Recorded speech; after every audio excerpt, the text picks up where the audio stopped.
I was wiping down the hood of a dusty '98 Silverado when my smartwatch buzzed.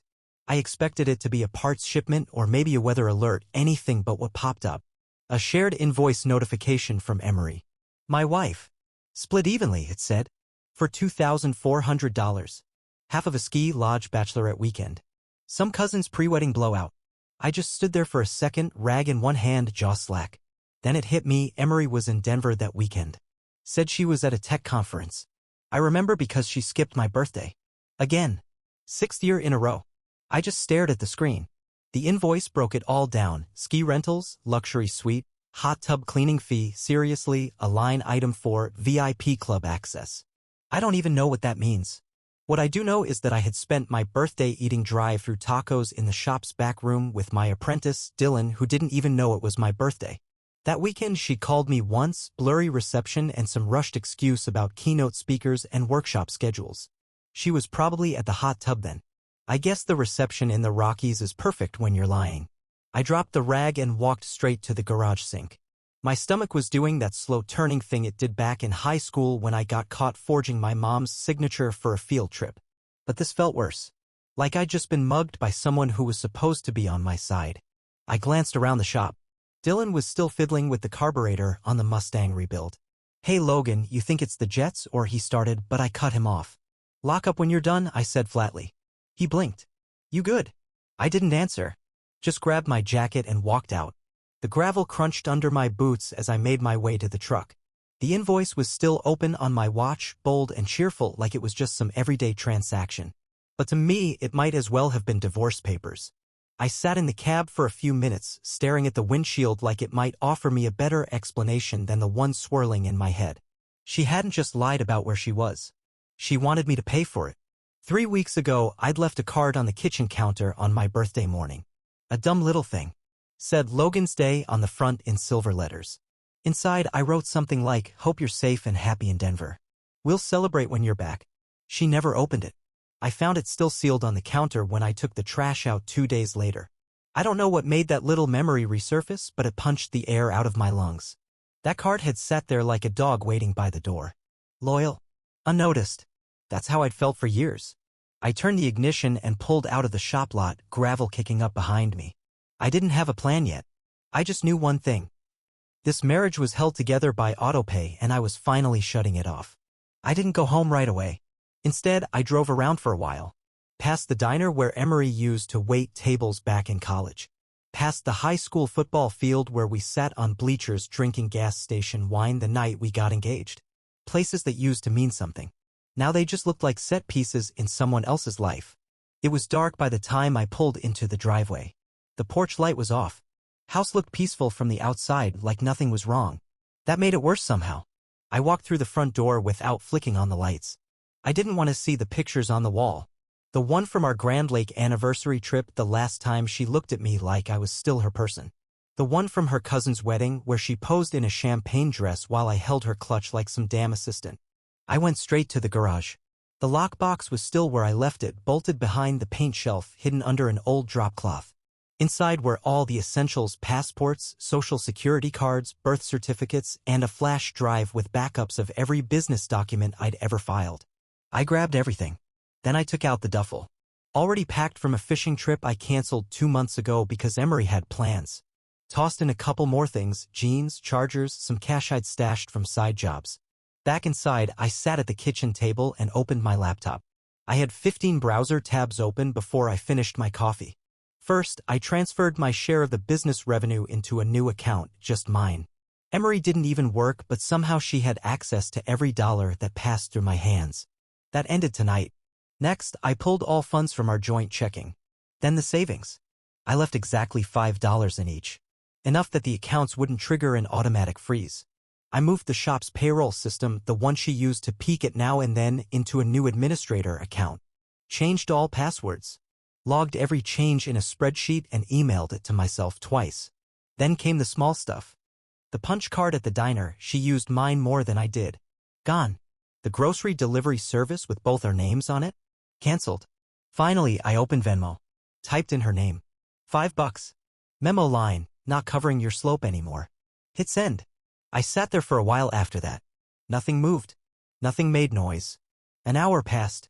Then my phone buzzed. Emery, hey babe, cards aren't working lol. 2 minutes later. Emery, did you close something? I can't even get gas. Then a call. I let it ring. Then another. Then 12 more. I watched the screen light up over and over again until it just went dark again. A half hour later, I got a call from the bank manager. I let it go to voicemail, then played it back. Hi Logan, just wanted to confirm Emery reported several charges as fraudulent. Said someone may have compromised your accounts. Should we proceed with an investigation? I called him back immediately. No investigation needed, I said. Logan, are you sure? Yeah. Fraud started years ago. I just stopped funding it. It was just after midnight when I heard her come in. Keys jingling, the door banging a little too hard, followed by a burst of drunk laughter echoing from her phone's speaker. Her ski boots thumped against the hardwood as she kicked them off in the entryway. God, my feet are dead, she slurred, still laughing. Yeah, no, he hasn't texted at all. Maybe he finally figured out how to cook ramen. More laughter. Then, okay, babe, call you in the morning. Click. I stayed in the dark. She flipped on the hallway light, squinting, then dropped her overnight bag by the stairs. I waited until she turned toward the kitchen before stepping out from the shadows. She froze like she'd seen a ghost. Jesus, she snapped, hand over her chest. You scared the hell out of me. What are you, I held up my phone. The screen was still lit with the invoice. Her invoice. She didn't even look surprised. Just dropped her purse on the table and reached for a bottle of water. Okay, look, she started, unscrewing the cap. Before you get all weird about that. That's what you think this is? I said, my voice calm. Me being weird? She rolled her eyes and leaned against the counter. It was a weekend. That's all it was. A few days with my cousin before she ties the knot.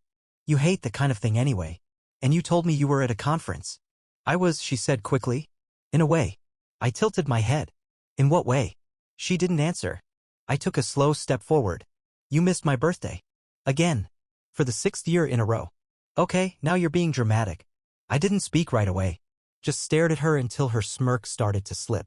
You lied, I said finally. And you billed me for it. Oh my God, Logan. It's not like I charged you interest. I held up another phone, mine this time. You want to talk about interest? I logged into our shared Expedia account. Guess who booked the lodge using our points? Guess who had a massage upgrade and a suite with a mountain view? Her expression flickered. You checked our account? You mean the one I paid for? Yeah. Wow, she muttered. Creepy much. I ignored it. I saw the reservation. I saw the itinerary. I even saw the Instagram post your cousin tagged you in, remember? The one with the caption, conference call with my bitches? That got her. Her face twitched. The smile faded completely. She stood a little straighter, tossed her hair back like she was about to switch to defense. You're making a big deal out of nothing, she said. You always do this. You bottle things up and then explode over stupid things like a birthday. Seriously? You want a cake and a party hat at your age. I didn't respond right away. I just stared at her like I was studying something broken I'd never noticed until now. You think this is about a birthday? I said quietly. She shrugged, arms folded. Isn't it? No, I said. It's about what comes after. She blinked. What does that mean? It means I'm done pretending you don't know what you're doing. You've been using me, Emery. And maybe I let it happen. But I won't keep doing it. Her jaw set tight, but she didn't say anything. Maybe for the first time, she didn't have a script ready. I dropped the phone on the counter between us. Next time you want to split something evenly, I said, make sure it's not built on a lie. Then I turned and walked upstairs, leaving her in the kitchen, standing barefoot in her ski boots, finally out of excuses. She followed me up the stairs maybe 2 minutes later. I heard the soft thud of her bare feet on the steps, moving slow now, cautious. She didn't call out my name, didn't ask what I was doing. When she reached the bedroom, I was already at the dresser, opening the second drawer from the bottom, the one she never touched. From it, I pulled out a thick navy binder. Worn on the edges, a little dust on the spine. But inside? Everything was pristine. What is that? She asked, arms crossed. I set the binder on the bed and flipped it open without answering. She moved closer, slow, eyes scanning the pages. Titles. Vehicle registration. Property deeds. Lease agreements. Stock statements. Wait, she said, pointing at one of the pages. That's the title to my car. No, I said calmly. It's the title to the car I bought. In full. Paid cash. And registered in my name. She blinked. But I drive it. Yeah, I said. And I let you. She stared at me like she didn't understand the words. I flipped another page. The lease to her boutique's storefront space. You signed the lease, she said quickly. That's mine. I nodded. You operate the business. I own the building. Rented it to you at a discount, remember?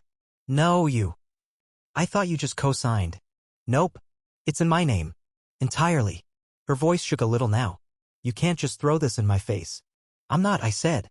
I'm just reminding you what the real split looks like. She stepped back a little, jaw clenched. Then she lunged for her phone. I watched silently as she opened her banking app, her fingers flying across the screen. She frowned, then tapped again. Her face dropped. Everything's locked, she said. I nodded.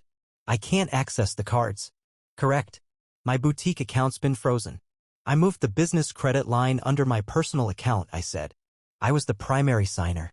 Her eyes narrowed. You can't just strip everything like this. You don't get to decide what I'm allowed to use. I'm not stripping anything, I said. I'm reclaiming it. You had access to a lifestyle you didn't pay for. You're losing access to it. That's all. She was breathing harder now. You're trying to punish me. No, I said. I'm just done sponsoring your fantasy life. She flinched like I'd slapped her. For a long second, she just stood there, staring at the binder like if she looked hard enough she could change what error in message stream retry. The first 2 days were blissfully quiet. Emery didn't text. She didn't call. I figured maybe she was stewing or still trying to figure out how to sweet-talk the bank into reversing the account closures. But then came day 3 and she showed up. I was staying at a small rental cabin on the edge of town. Nothing fancy. Just a place with solid walls, peace, and no trace of her perfume on the sheets. I was fixing a loose hinge on the porch door when I heard tires crunching gravel. Her car, my car technically, pulled in fast. She didn't even shut the door before she started yelling. Logan, we need to talk. I stayed right where I was, screwdriver in hand, calm as a frozen lake. She marched up to the porch in leggings and an oversized hoodie like she was starring in her own sad girl music video. She looked tired. Not broken, but like someone who hadn't been able to control the story and couldn't stand it. You really gonna hide out here like a coward? She snapped. I tightened the last screw. No one's hiding. Just choosing peace. Peace, she scoffed. You shut down my life, Logan. You cut off everything. Yeah, I said, finally turning to face her. That was kind of the point. She stared at me, nostrils flared, waiting for me to say more. When I didn't, she turned to leave, muttering under her breath, sociopath. I watched her go. Didn't flinch. A few hours later, I saw the first cryptic quote pop up on her Instagram. Some people only love you when you're easy to control. Oh, I thought. Here we go. The comments poured in. Supportive, confused, nosy. A few of her boutique's followers asked if she was okay. She posted another quote an hour later. Being the strong one is exhausting. But I'd rather cry in truth than smile in a lie. I waited exactly 10 minutes. Then I left one comment. Sometimes lies cost more than you think. Especially when they're billed to someone else's card. She deleted it in 5 minutes. Blocked me on every platform. I didn't care. What came next wasn't drama. It was precision. First, I sent a cease and desist letter through my attorney. She tried logging into my workshop's payroll system under a fake email address labeled mconsults@protonmail.com, claiming she was reviewing affiliate contracts. Nice try. Logged and documented. Then I went silent again. But Emery didn't. Over the next week, she tried everything, subtle jabs online, sob stories about emotional neglect, even suggesting in a now-deleted post that I was withholding resources to hurt her. What she didn't know. One of her former interns who she'd underpaid and overworked sent me screenshots of everything. Even forwarded me a message where Emery offered to pay her extra under the table if she helped hack into my CRM system. I didn't take it public. Not yet. But I did email her a screenshot of the message. Subject line, still want to talk about control? That shut her up for a bit. Her boutique's empowerment branding started crumbling fast. A few local bloggers called her out for selling marked-up knockoff candles. One former partner posted about how she never got paid for a pop-up event. The cracks were showing. And I just watched. Watched her Instagram followers drop. Watched her mentorship programs quietly disappear from her website. Watched as the empire she built, on my money, my silence, my patience, started falling apart in front of everyone. She called me twice that week. Burner numbers. I didn't answer, because by now, she wasn't trying to fix anything. She was just trying not to drown. And I wasn't throwing her a damn rope. It came in a thick cream envelope with calligraphy on the front. My name in flowing cursive like it was a wedding invitation or some high-end thank you note. No return address, of course. Just the kind of petty drama I could smell through the paper. Inside, a printed invoice. I sat at the cabin table, unfolded it slowly, and let out a single dry laugh before I'd even finished reading. Service rendered.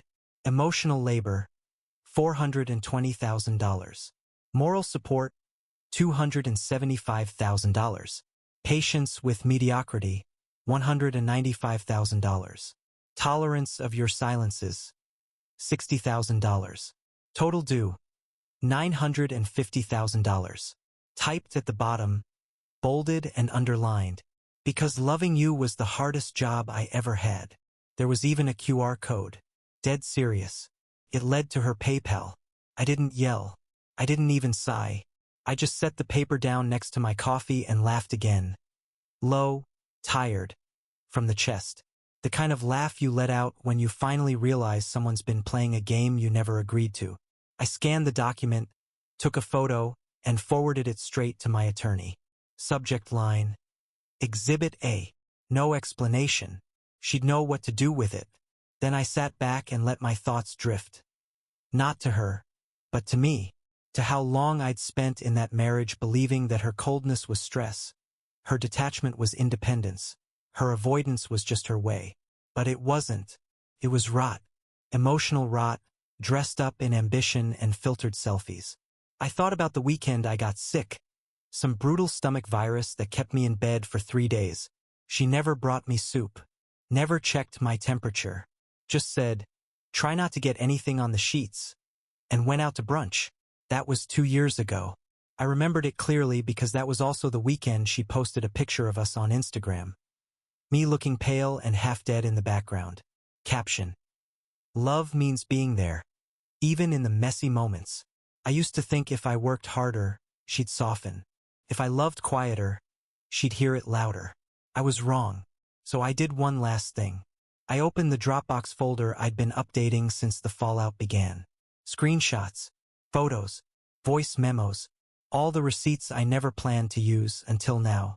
There was a thread I'd saved from 6 months ago. Texts between Emery and her coworker, a guy named Brian.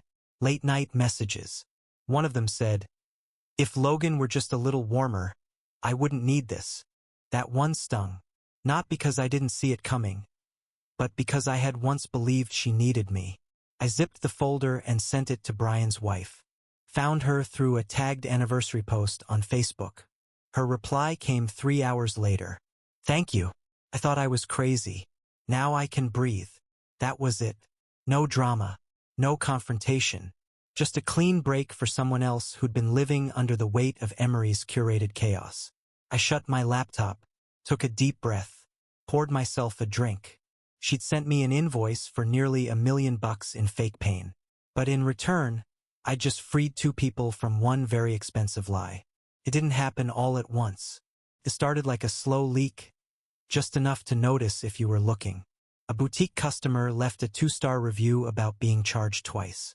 A beauty influencer tagged the wrong brand in a post Emery paid for. One of her empowerment interns posted a blurry TikTok, captioned, working 50 hours a week for exposure. No names, no direct callouts. But people talk. Then the dam broke. A local reporter ran a piece in the Sunday column. One of those soft exposés meant to start conversations, but really just throw fire at the first hint of smoke. Headline, The Price of Empowerment. Inside one boutique's backstage drama. It was Emery's boutique. They didn't name her in the title, but the photo of her posing in front of that glass door with grace and grit, in gold letters, that was enough. The article was brutal in its calmness. Anonymous sources, allegations of tax evasion. Former interns describing unpaid labor passed off as mentorship. Photos of backdated invoices. Even a screenshot of the invoice, yes, the one she sent me. Charging nearly $1 million for emotional labor. Apparently someone at the paper thought that was an interesting lens on modern entitlement. I read the article twice, once for facts, once for the flavor, and then I closed my laptop and made a sandwich. Didn't even smile, just felt light. Her Instagram started shedding followers like autumn leaves. The comments shifted from praise to polite confusion, then open contempt. Wait, is this the same place that stiffed my sister on her final paycheck? Imagine empowering women while exploiting them. Girl boss gone feral. She tried to recover, of course. Posted a 10-minute video titled The Truth. She wore no makeup. Big sweater. Soft piano music in the background. She said she was misunderstood. Said she always led with love. Said she was the victim of a coordinated smear campaign from someone who couldn't handle her growth. She never said my name. But we both knew. It didn't land. Comments were turned off after an hour. Then the video disappeared altogether. Sponsorships quietly vanished. Brand deals collapsed. Her mentorship course went on pause. The boutique closed for restructuring. I heard her business partner, an uptight guy named Shaw, filed a civil suit for breach of contract and damages. Someone at the workshop told me they saw him yelling on his phone in the courthouse parking lot, repeating the word embezzlement. The truth was, I didn't feel glee. Not really. I didn't cheer when her social media went dark. Didn't throw a party when her Shopify storefront got taken down. Didn't raise a glass when her name became more whispered than celebrated. I just sat on the porch of the cabin and watched the wind move through the trees. I let the quiet settle. She'd built an empire on curated grace, filtered strength, and borrowed money. And now it was gone. Burned down by her own match. I picked up my phone, scrolled down to her contact, and hovered a second. Not to call. Just to erase. Then I hit delete. And for the first time in 10 years, I didn't have her number memorized anymore. It showed up in the mailbox like a ghost from a life I didn't miss. A thick, perfumed envelope sealed with gold foil. No return address, but I knew that handwriting. That dramatic, swooping cursive she used on holiday cards and boutique tags. The kind she practiced for hours to make sure it looked effortless. I didn't open it right away. I brought it inside, laid it on the table, and stared at it while my coffee went cold. Eventually, I slid my pocket knife through the seal. Inside was a folded sheet of pink stationery, the same kind she used to leave flirty notes on when we were still pretending. The perfume hit me first, sweet, sharp, aggressive. Like her guilt was trying to seduce me. I read the first sentence. If you'd been warmer, I wouldn't have needed someone else. That's all it took. I didn't finish it. I didn't need to. That one line told me everything I hadn't wanted to believe. Even now, she still thought it was my fault. My coldness. My silences. My boundaries. Not her lies. Not the invoice. Not the 2 years of emotional vacancy masked as self-care. Just me. I tore the letter straight down the middle. Then again.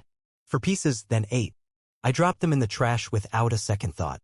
Later that night, I stood in front of the mirror. I didn't look different, not really. Same face, same scars on my knuckles, same tired eyes. But I felt different. So I wrote a letter too. Not to her. Not to anyone, really. Just to me. It started like this. This time, no one's going to convince you that silence is maturity when it's actually fear.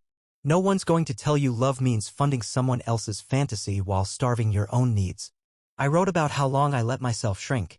How often I made excuses for her, how I accepted being invisible in exchange for peace. Then I listed rules. Not for other people, for me. If someone makes you feel like a burden for needing basic kindness, walk. If they expect you to give without ever offering, walk. If they treat your patience like a blank check, rip it up. And finally, you gave someone the best version of you and they tried to bill you for the difference. But you didn't break. That matters. When I was done, I folded the letter and tucked it into the back of my notebook. Not for closure. For memory. So I'd never forget how far I let things go. And how far I've come since. A week later, a friend told me Emery was taking time to reflect, posting vague quotes about betrayal and healing.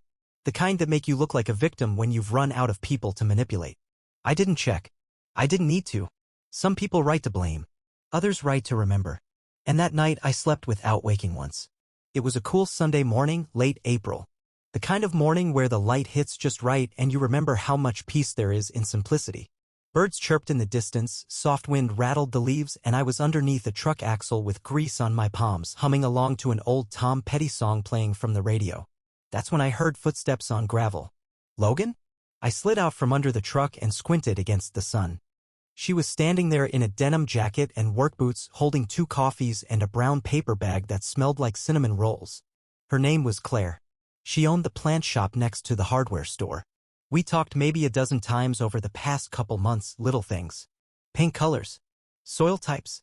Which truck in my lot she secretly thought had character. She'd once asked me how my day felt, not just what I'd done. That stuck with me. I know you said Sundays are sacred, she said, lifting the bag, but I figured even sacred people need breakfast. I smiled. You're not wrong. We sat on the tailgate of my truck and ate in easy silence. Nothing forced. No performance. No, how many followers do you have nonsense. Just two people watching the clouds roll by. Later, I showed her the new kitchen trim I'd finished at the cabin. She ran her fingers along the wood and nodded slowly. You've got patient hands, she said. It was the kindest thing anyone had said to me in years. That night, I lit a fire in the outdoor pit and played guitar quietly, nothing fancy. She asked me if I knew Wagon Wheel, and I said I'd give it a shot. Turned out I did. She didn't post a story. Didn't take a picture. She just listened. That was the moment I knew. On my birthday this time around, I didn't remind anyone. I didn't expect a party or a card. I figured I'd go fishing alone and maybe grill a steak after. But that afternoon, Claire pulled up in her old Jeep. Said, I hope you like surprises that don't come with invoices. She brought dinner. And a cupcake. And a hand-painted mug that said stillness is a strength in messy black letters. Then she took out a beat-up guitar and strummed a slow, raspy version of Wild Horses, a song I had once mentioned in passing as my favorite. I sat there in the porch rocker, stunned, the fire crackling low between us. No guilt. No emotional ledger. No carefully worded manipulation disguised as affection. Just presence. And it was enough. The next morning, I got an email from a former vendor who used to work with Emery's boutique. Apparently, the shop had closed for good. Lawsuits. Unpaid invoices. Her former partner, Shaw, had sued for breach and was winning. The Grace and Grit storefront was being leased to a juice bar now. Her final attempt at contact came a few days later. A burner email. Subject line, are you happy now? No greeting. No punctuation. Just that. I didn't reply. Because I didn't need to. She thought this was about revenge. About taking something from her. But it wasn't. It was about finally choosing myself. And in this quiet, steady life, no lies, no staged smiles, no performance, I was more than happy. I was whole.